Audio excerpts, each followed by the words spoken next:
boa tarde para você. Como é que você tá? Tá bem? A gente pede licença para entrar aí na sua casa, no seu trabalho, onde quer que você esteja acompanhando aqui a programação da Novo Tempo. Tá no ar o seu programa. Esse é um tempo que você separa no seu dia para acompanhar a nossa conversa. A gente sempre aprende muita coisa junto e sempre com a sua colaboração, né? Sempre você participando dessa conversa junto com a gente. Você sabia que aproximadamente 50% da população brasileira acima de 15 anos se declara solteira? Eu fiquei meio assustado com esse número, achei um pouco alto. Mas o que a gente não pode negar diante desses números é que estar solteiro não significa querer continuar nessa mesma situação. Não significa querer continuar solteiro, né? As pessoas procuram por um amor. Esperam o dia de encontrar a sua cara metade para dividir as alegrias e tristezas da vida. Mas nem sempre é tão simples encontrar o par perfeito. A gente não ouve muitas histórias de pessoas que encontraram o grande amor na esquina de casa, no elevador do prédio ou numa fila de banco. Essas coisas acontecem mais em filmes, né?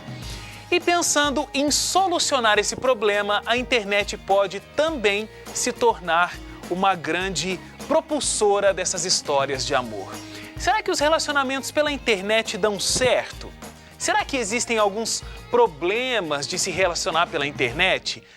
Tem muito resultado, eu mesmo conheço algumas pessoas. E esse é o assunto de hoje aqui do seu programa. E a gente quer saber pela nossa enquete, é possível namorar pela internet? Você conhece alguma história de alguém que namorou pela internet, casou, deu super certo? Compartilha com a gente, facebook.com/seuprograma e tem também o nosso Twitter, o @seuprograma. A gente vai conversar daqui a pouco com uma pessoa que tem uma agência que desenvolve essa possibilidade de relacionamentos à distância, relacionamentos pela internet. É a Cláudia Toledo, a gente daqui a pouquinho vai conversar com ela. Antes da nossa conversa, deixa eu falar aqui da revista Princípios, esse grande presente, um conteúdo extraordinário que eu falo todas as tardes aqui, porque eu quero muito que você que acompanha o seu programa tenha esse material na sua casa. São artigos extremamente enriquecedores, são artigos que vão trazer e acrescentar muito para você e para a sua família. Assuntos relacionados à qualidade de vida, assuntos relacionados à vida espiritual de um modo geral, saúde dos seus relacionamentos. Então você entra no nosso blog, o novotempo.com/seuprograma, além de você poder acompanhar todos os nossos programas antigos através do blog, você pode adquirir a revista Princípios, tá bom? Você clica lá no link, vai ter uma coisinha rápida, uma ficha rápida para você preencher e aí você já pode adquirir completamente de graça e vai chegar na sua casa com todo o nosso carinho, tá bom? novotempo.com/seuprograma. Deixa eu dar só um recadinho, você que está aqui na região do Vale do Paraíba e assiste a Novo Tempo em canal aberto pelo canal 30, a partir de segunda-feira você tem que dar um toquezinho a mais no controle, viu? A partir de segunda-feira você vai estar recebendo o nosso sinal em canal aberto pelo canal 31. Só mais um, tá bom? Seu programa a partir de segunda-feira na região do Vale do Paraíba, ao invés do canal 30, vai estar no canal 31. Tô te esperando lá no canal 31 de segunda a sexta-feira, às 5 horas da tarde. Mas o seu programa sempre te traz muita informação. Vamos lá para o jornalismo? Vamos falar com a Bianca Oliveira. Boa tarde, Bianca. Tudo bem, Wagner? Tudo ótimo e com você? Bem, tudo certinho, graças a Deus. Bianca, eu sempre te coloco no rolo aqui na nossa conversa. Você conheceu o Nobre Kiko foi como? Foi desde a infância, né? É uma coisa mais, assim, bem antiga. Um amor adolescente, já infantil. Olha, que coisa linda, né? Já existia internet naquela época. Vamos deixar claro que a idade não é tão avançada. Frequentava a mesma escola, mesmo tudo. Então, a gente precisou muito de internet para se conhecer, não. Você está deixando claro que já existia internet para não denotar uma idade avançada aí, né, Bianca? Não, posso falar aqui minha idade, mas é claro que eu tenho 24 anos, mas naquela época já não tinha computador em casa, viu? Meus pais colocaram computador em casa, eu já estava na faculdade, só para você ter uma ideia. Olha. Mas eu e o Kiko, a gente não precisou da internet, não. Muito bem. Mas vamos lá para as notícias. A gente começa trazendo a atualização do caso Amarildo, que chocou o Brasil. A pergunta onde está o Amarildo, e até agora não foi respondida essa pergunta que a sociedade colocou aí tão fortemente quando esse caso veio à tona.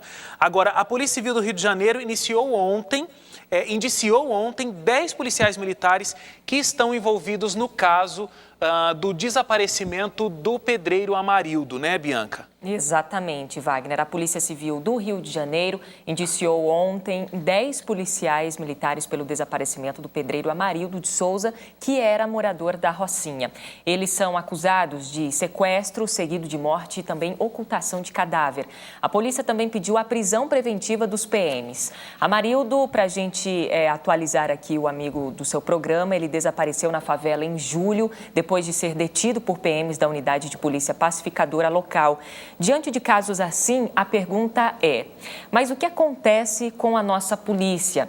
E a gente conversou com o deputado estadual Marcelo Freixo, ele é do PSOL, presidente também da Comissão de Defesa dos Direitos Humanos e Cidadania do Rio de Janeiro, e ele afirmou que o Brasil precisa de uma nova polícia que não seja tão violenta contra os pobres. Nós não temos uma nova polícia. Na verdade, a gente tem historicamente uma polícia que é violenta e é violenta principalmente contra os setores mais pobres. A gente tem um país, no caso do Rio de Janeiro, uma cidade que é das mais desiguais do mundo, com muitas contradições, e sempre coube à polícia o papel mais sujo. Sempre coube à polícia controlar essa desigualdade, controlando a pobreza, sendo muito violenta. Nós não queremos uma polícia corrupta, mas também não queremos uma polícia violenta contra os mais pobres. Uma polícia que possa tratar todos os pobres como suspeitos, como foi justamente o caso do Amarildo. Pois é, Wagner, o problema de violência urbana, é claro, não é só desencadeada pela má atuação da polícia. Claro. Porque muitas vezes eles também são vítimas da própria violência. Com certeza. Agora, o que a gente pôde observar nos meses de junho e julho, aqui nas manifestações que aconteceram em todo o Brasil, foi uma polícia que teve uma má atuação, uma polícia despreparada, uma polícia que não soube agir em meio à multidão. Agiu sim com truculência, com violência. O que cabe às autoridades é preparar esses policiais que muitas vezes estão até bem intencionados, mas não receberam o devido preparo ou os devidos preparos, né? Então, cabe às autoridades, então, se firmarem com projetos públicos para ajudar a polícia também aqui no Brasil. Uma outra coisa, Bianca, que é responsabilidade também das nossas autoridades, a gente vai falar sobre isso, além da segurança pública, como a gente estava conversando, saneamento básico. Uma pesquisa revelou uma situação bastante precária do saneamento básico nas 100 maiores cidades aqui do Brasil. Conta pra gente o resultado aí disso. Pois é. O estudo é de autoria do Instituto Trata Brasil e esse estudo revelou que mais da metade da população brasileira simplesmente não tem rede de tratamento de esgoto. Preocupante. Dos 100 municípios apresentados nessa pesquisa, 5 estão na região norte brasileira: Porto Velho, Macapá, Belém, Santarém e também Ananindeua, que está no topo do ranking com a pior situação. A cidade com o melhor resultado foi Uberlândia, em Minas Gerais.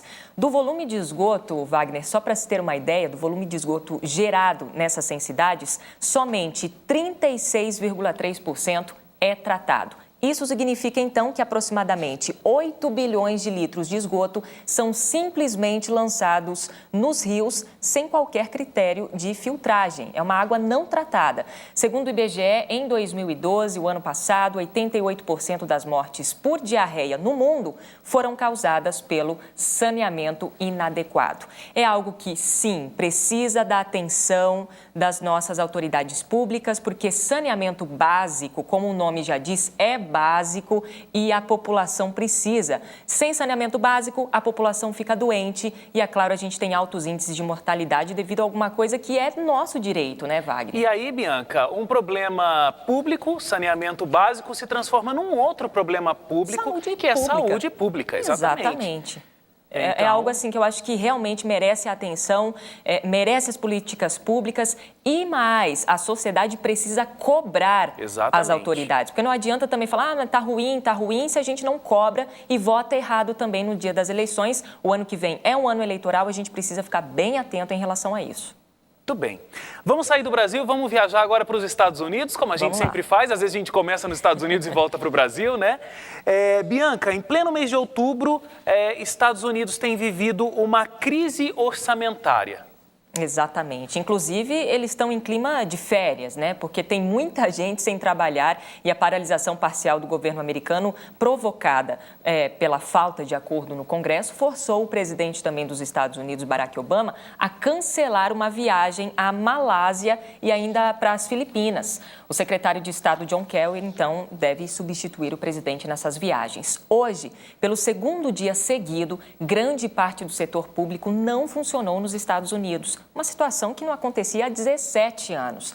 A capital americana parecia estar de férias, né? Com muita gente nas ruas, nas praças, os bares cheios. O clima era bem de verão, assim, sabe? Monumentos como a Estátua da Liberdade e parques nacionais estavam fechados. Inclusive, muitos turistas perderam o dia de visita. Cerca de 800 mil funcionários estão em casa sem receber salários, viu? É um detalhe importante isso. Pode trazer um prejuízo aos cofres públicos de 55 bilhões de dólares, essa paralisação temporária aí nos Estados Unidos. Em 1996, essa crise aconteceu também na era Bill Clinton, com um grande prejuízo, mas algumas curiosidades. Por exemplo, Bill Clinton teve que tirar dinheiro do próprio bolso para pagar a iluminação da árvore de Natal que ficava na frente da Casa Branca, porque não tinha orçamento do governo para fazer isso, ele teve que pagar do próprio bolso.